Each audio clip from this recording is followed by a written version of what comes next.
Fala pessoal, sejam bem-vindos a mais um Convergindo Ideias e hoje a gente vai falar novamente de um assunto muito bacana que nós já conversamos em alguns episódios passados sobre o agronegócio.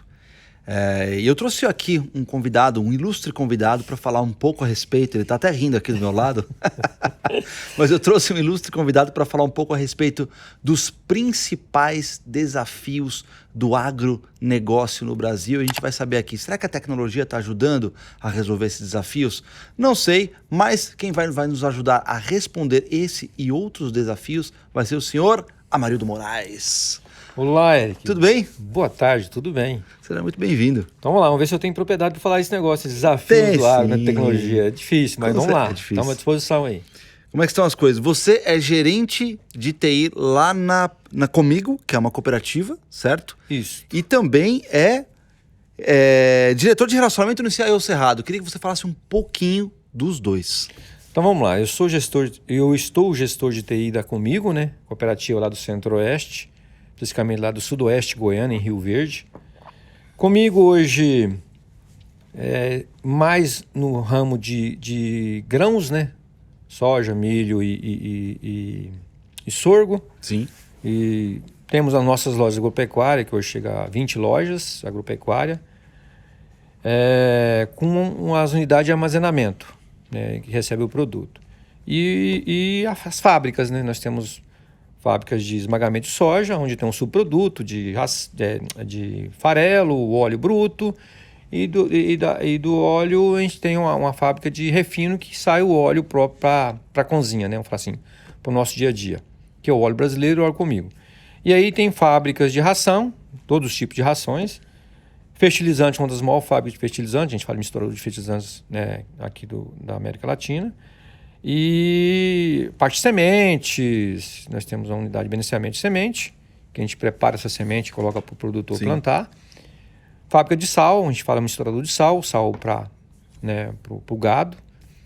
E falando especificamente do CIO Cerrado, CIO Cerrado é uma comunidade, né, que nós fomentamos isso aí lá atrás, há 12 anos atrás. Tínhamos uma ideia, na realidade, meus dois parceiros aí, o Kelso e o Tássio, né, tiveram uma ideia lá de trocar ideias assim, na quinta-feira vamos encontrar num boteco, tá, e bater um papo, né, nada, né, específico assim, o que você está fazendo na tua empresa, Sim. Que eu possa, essa é a troca é um networking.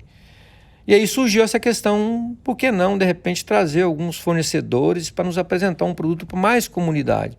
E era um anseio nosso deixar esse legado na nossa região. E o legal disso é que também eu tinha esse anseio e encontramos uma época em Guarujá, eu e o Tássio, e aí começamos essa liga e, vamos falar assim, especificamente há 7 anos atrás, começamos a fomentar o Summit, né, que agora, por as 2 últimas edições, virou a Experience. Bom, primeiro parabéns por estar fomentando informação e levando tudo que existe de tecnologia para esse público. Eu acho que a gente estava conversando um pouco antes de começar o podcast de quanto o agro vem se desenvolvendo. Eu acho que muito isso está acontecendo por causa de atividades e de ações como essa que o CIO Cerrado promove. Então, obrigado mesmo. E aí a gente vai entrar nesses grandes desafios que a gente tem do agro, que não são poucos. E o primeiro que eu listei aqui é um desafio interessante, que você vai me dizer se é verdade ou não, né? Que é o tal de fazer mais com menos. Eu vi algumas pesquisas aqui que dizem que no mundo, uma pessoa em cada 4 fica para trabalhar no agro. O resto, ou seja, as outras 3 vai para a cidade.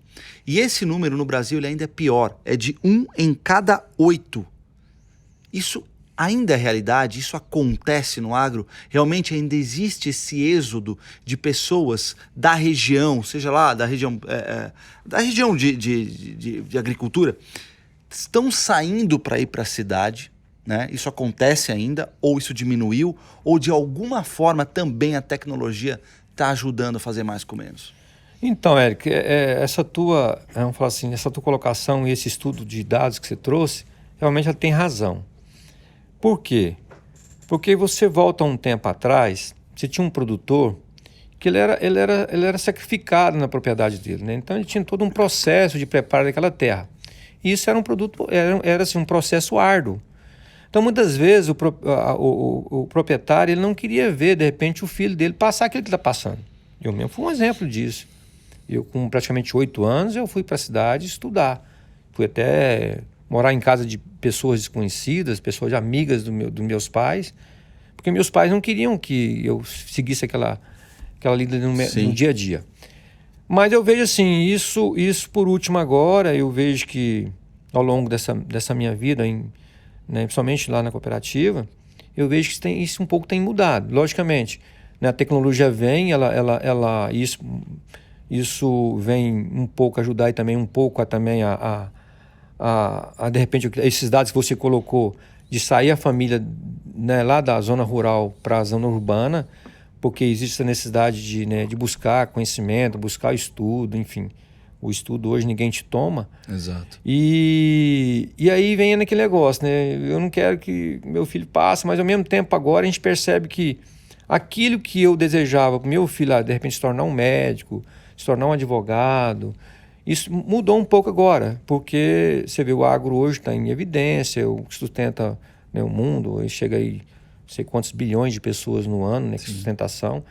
E aí o filho também começou a tomar gosto, tomar conta da propriedade. Isso é uma transição que está acontecendo na nossa região. E aí, né, com a tecnologia embarcada que ele já quer hoje, né, já vê os dados ali, já, né, ele olha para o tempo, né, tá tudo na mão dele, que hora que vai chover, enfim. Sim. Então isso um pouco hoje, e até o próprio, você pega os maquinários hoje, você pega um trator hoje que antigamente você não tinha nada de GPS, não tinha nada ali dentro, era poeira, e aí você trator e poeira, você tava... Hoje não, você pega uma máquina dessa hoje, tem toda a questão de tecnologia embarcada ali dentro, conectada a parte de fábrica, sabendo o que está acontecendo aqui no maquinário, consumo, o que está, né, colhendo naquele momento, umidade, o que está produzindo aquele talhão que a gente fala, onde a gente faz um talhão ali, onde a gente, né, mede ali a questão de solo, para onde produz mais, enfim. Tudo isso hoje é uma realidade. Então, acaba que o cara também, aquela pessoa que a gente fala, tratorista que tinha lá atrás, que é aquilo que você falar que está migrando para a zona urbana, porque ele tem que buscar conhecimento também. Porque esse conhecimento, porque hoje quando você pega uma máquina daquela hoje, o preço que está, tudo está ali dentro, embarcado, que é a questão, tem que saber usar aquilo lá, não é um trator que você punha a marcha ali e saía, né? Então isso também, um pouco também, veio ajudar a sair esse pessoal da zona rural para a zona urbana. Isso aos poucos está começando a voltar, mas de uma forma... Ou seja, esses caras que saíram, eles estão voltando. De repente voltando de uma forma mais, eu te diria assim, usando a tecnologia a seu favor.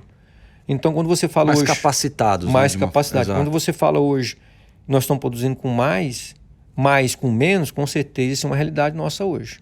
Boa. Isso é interessante, né? Porque... quando você ouvia falar de lavoura, né, de agricultura antigamente, né, sempre se vê uma vida sofrida e tudo mais. Então eu tô vendo que a tecnologia está ajudando também a modificar o pensamento das pessoas com relação ou até a profissionalização cada vez maior dessa área agro, não?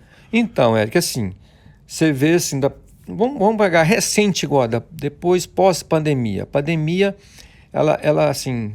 a gente entristece um pouco de falar, até porque tivemos percas irreparáveis, mas ao mesmo tempo também tivemos ganhos, né, muito grandes com relação à pandemia. Adiantou muita coisa que de repente estava no futuro.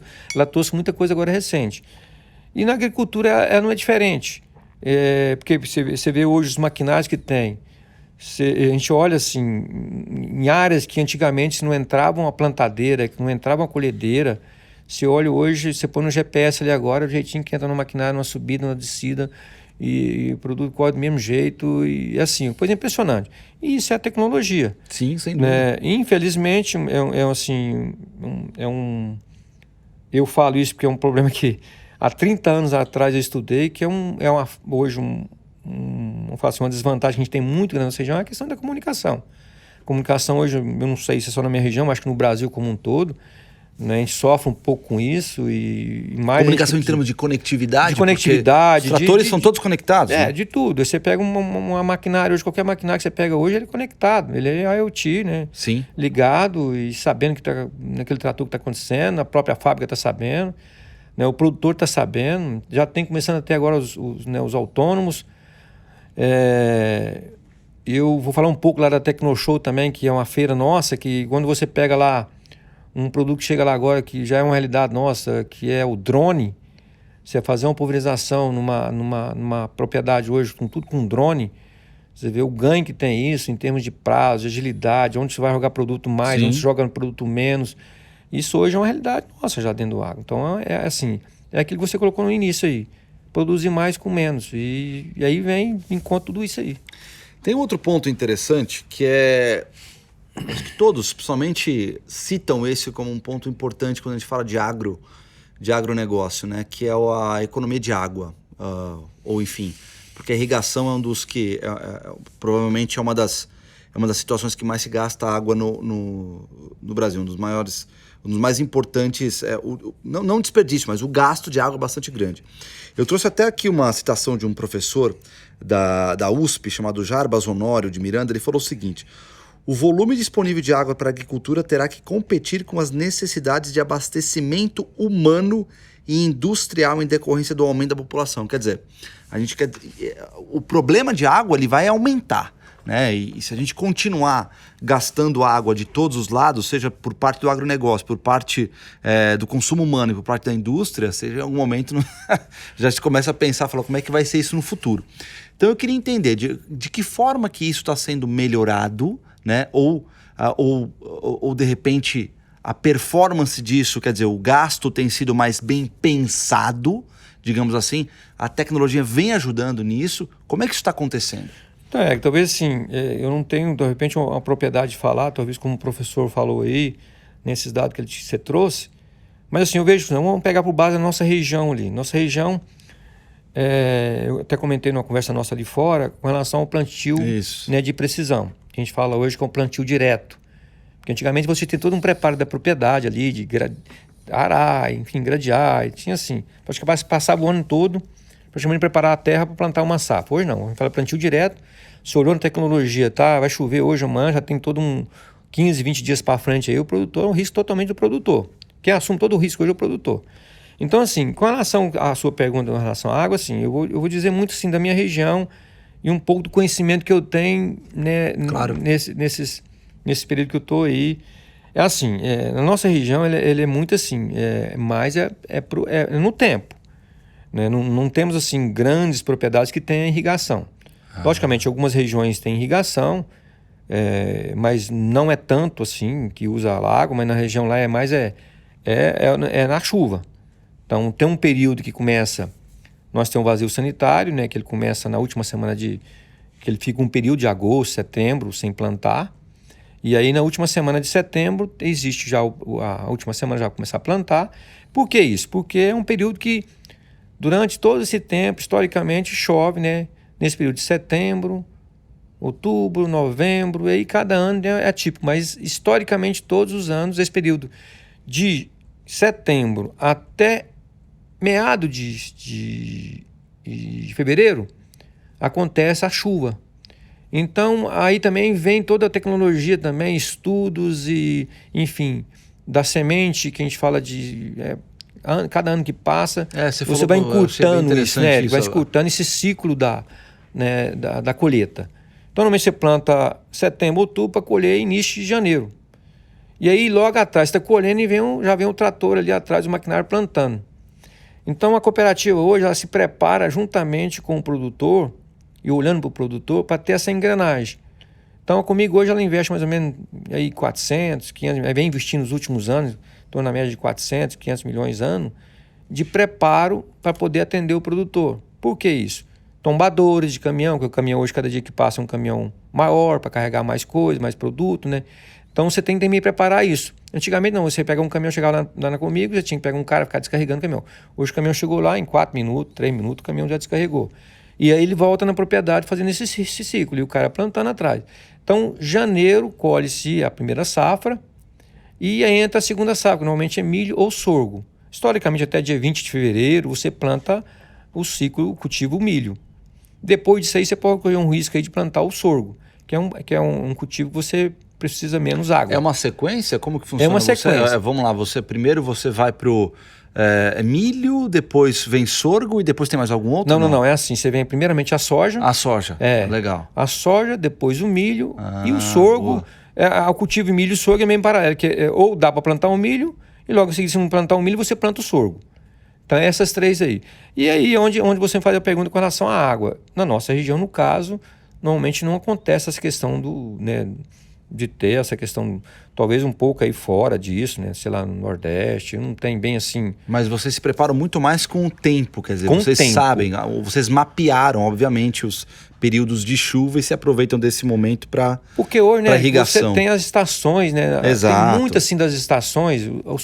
Hoje eu te digo o seguinte, o produtor hoje na nossa região, ele é tão tecnificado como nossa profissão. Então, ele tem que estar antenado. Por isso que essas feiras, no nosso caso, nossa feira Tecnoshow, né, esse ano nós participamos lá, são 5 dias só de feira, só feira de negócio, das 8 às 18, começa na segunda e termina na sexta. E exatamente levando todo, o nosso presidente sempre ele quis isso lá atrás, de levar, nós nunca visamos lucro na nossa feira. Outras feiras visam lucro, o nosso não. O nosso é visar o quê? Sempre o nosso presidente, da nossa diretoria, visou o quê?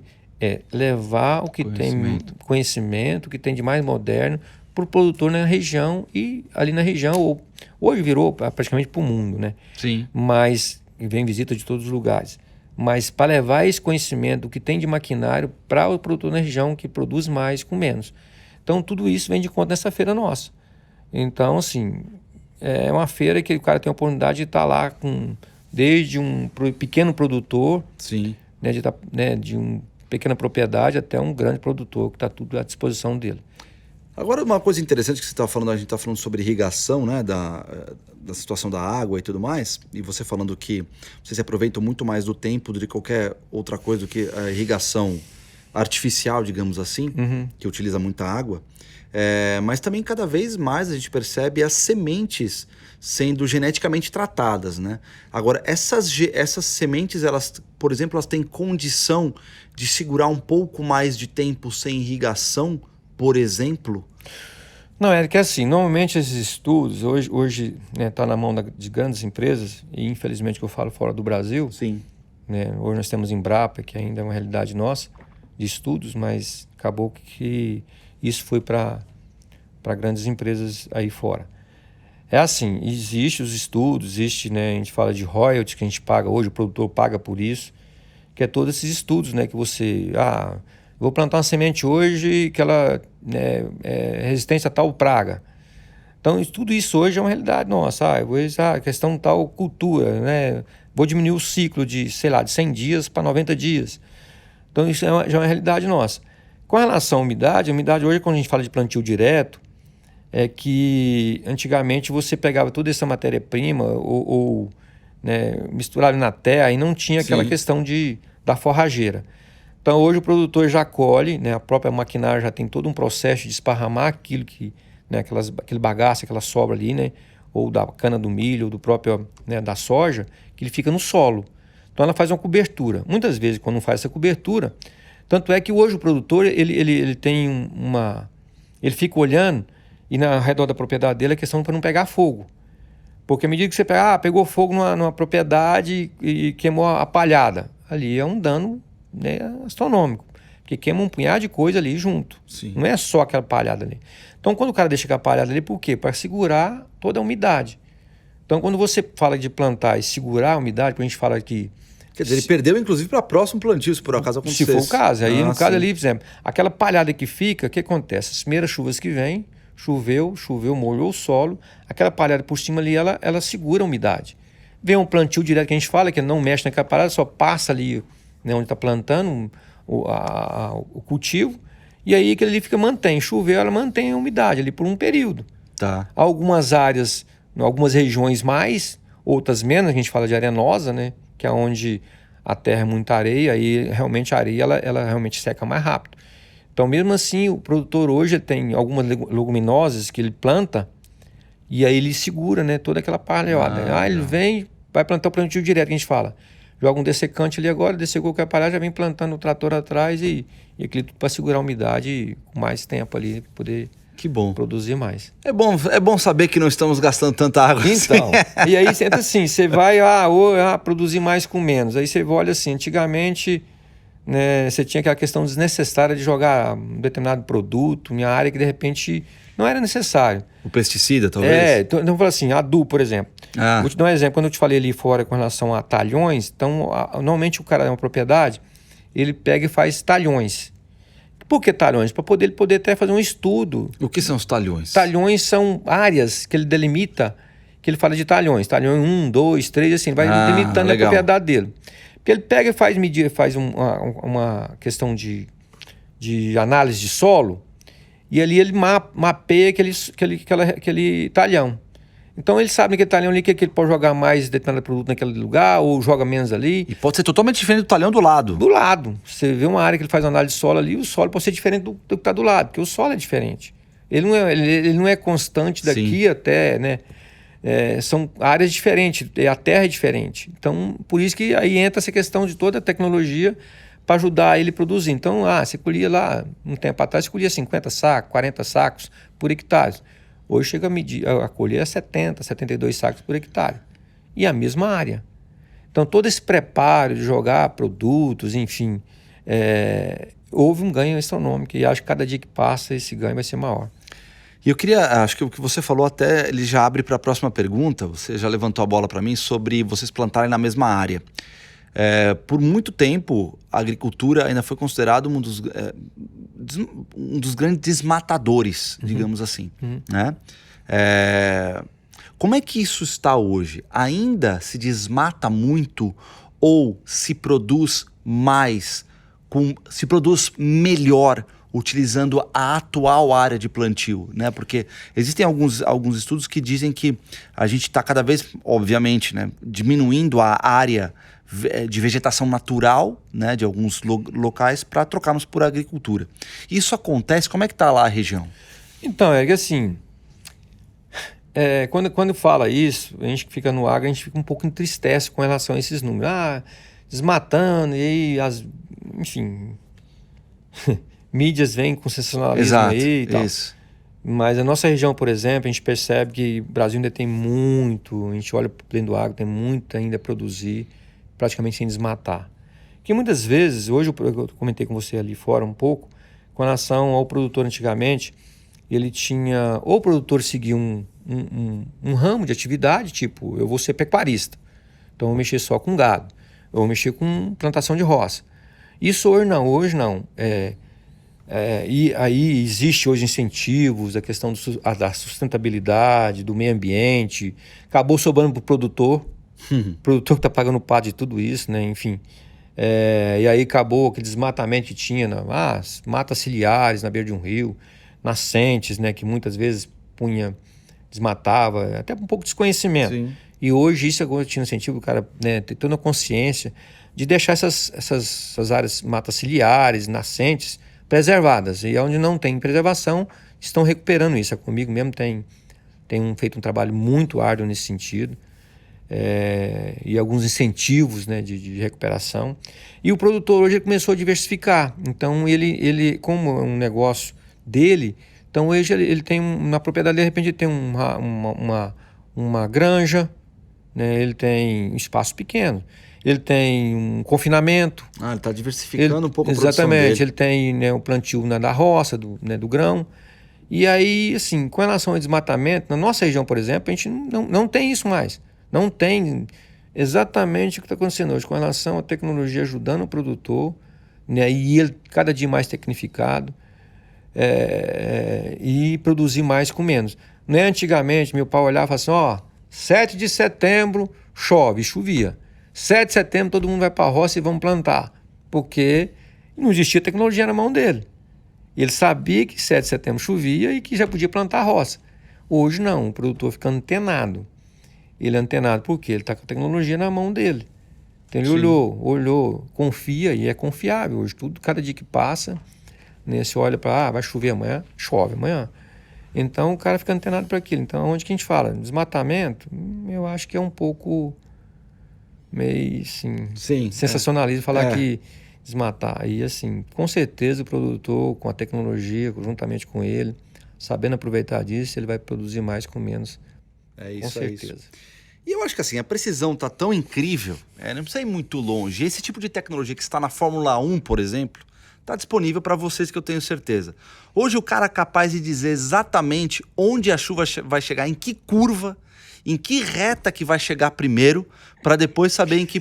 Cara, se dá para saber isso, eu tenho certeza que dá para saber. E você vê nossos carros, né? Exato. Você vê isso da Fórmula 1, você imaginava, né, pegar seu carro, tinha alguma coisa no Fórmula 1, de um piloto ali na mão, né? E hoje está tudo na realidade nossa. E isso tudo vem, estudos de lá para cá, vai lá para a roça, né? Para o negócio, né? São os laboratórios, né? A Fórmula 1, quer como outros, você deve conhecer outros laboratórios na área do agronegócio muito menor do que eu, mas um grande laboratório que a gente tem para a área de automobilística, sem dúvida, é a Fórmula 1, Fórmula E e outras. Marido, eu quero agradecer sua presença aqui, eu acho que foi esclarecedor, até porque a gente pincelou algumas coisas, como você falou, que de alguma forma são polêmicas, e foi muito bom saber que o nosso agro está ficando cada vez mais profissional e cada vez mais munido de tecnologia para produzir mais com menos, gastando menos água, poluindo menos e aproveitando melhor a área de plantio. Então, eu quero lhe agradecer por estar aqui com a gente. Que isso, Sérgio, você falou uma palavra, né, aí certeza que vem, realmente o produtor ser um profissional lá na área onde ele atua, ele está antenado para tudo, né? Então, obrigado, eu que agradeço, né? Eu espero que eu tenha contribuído com alguma coisinha. Eu falo porque eu não convivo o dia a dia, né, do produtor, porque como a gente trabalha na tecnologia, a gente acaba vivenciando isso também como produtor. Muitas vezes eu faço parte da coordenação do Tecnoshow e acaba que no dia a dia, no movimento, a gente vive ali praticamente quase um mês, né? Vive o antes, vive o durante e o pós, né? Já preparando a feira do seguinte. A gente acaba tendo essa convivência com o produtor e alguns dispositivos que a gente tem criado para o produtor lá na cooperativa, né? Tipo o app do cooperado que a gente tem lá, que o cara está tudo antenado do que está acontecendo para ele. Então isso para a gente também traga um pouco conhecimento da vivência do dia a dia do produtor, né? Talvez tenha muito mais propriedade de um produtor falar para você, nem tudo que você me perguntou aqui, mas você com já certeza, mandou super bem. Eu acredito que tenha contribuído com alguma coisa com vocês. Sem dúvida. Agradeço imensamente a receptividade aqui na Cial. Obrigado na convite. Você sempre bem-vindo. Obrigado por tudo aí. Obrigado você. Falou. Que isso. É isso aí, gente. O agro é tech, o agro é pop. A gente vê cada vez mais, foi muito bacana essa conversa, porque deu para entender o quanto a tecnologia, assim como a gente teve a conversa lá com o CIO da Jalles, que também foi muito bacana estar aqui. Meu amigo a gente conversou, exatamente. O Éder, né? Meu amigo o Éder. Éder, exatamente, o Éder. Então, é muito bom saber o quanto o agro vem se desenvolvendo, e eu tenho certeza que vai se desenvolver ainda mais para a gente diminuir isso que a gente acabou de falar. Diminuir desperdícios, aumentar a eficiência, diminuir poluição, e aí a gente ter água para todo mundo e ser um país cada vez menos poluidor. Tá bom? Valeu, gente. Obrigado. Obrigado, até a próxima. Valeu, tchau, gente. tchau.